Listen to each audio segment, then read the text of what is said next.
পাগল আমাদের বাংলাদেশে বিভিন্ন শহরে কিংবা মাজারে তাদের মতো কিছু পাগল দেখা যায়।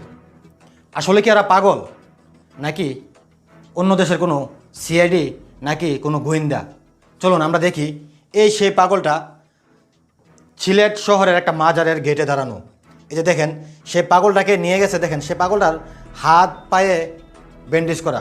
মনে হচ্ছে যে তার হাত পায়ে ব্যান্ডেজ করানো ভাঙা, কিন্তু আসলে সেটা ভাঙা নয়। আর সিলেটের কিছু ভাইয়েরা প্রতিনিয়ত পাগলদেরকে, যাদের মাথায় লম্বা চুল কিংবা পাগলের মতো দেখা যায়, তাদেরকে সেবা দিয়ে থাকে। আর সেই সকল ভাইয়েরা তাকে ধরে নিয়ে গেছে। নিয়ে যাওয়ার পর দেখেন কি করছে।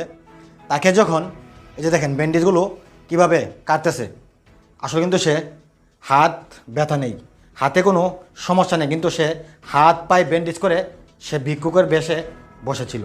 কিন্তু শুধু এটাই নয়, আরও দেখুন, সেই পাগলের কাছে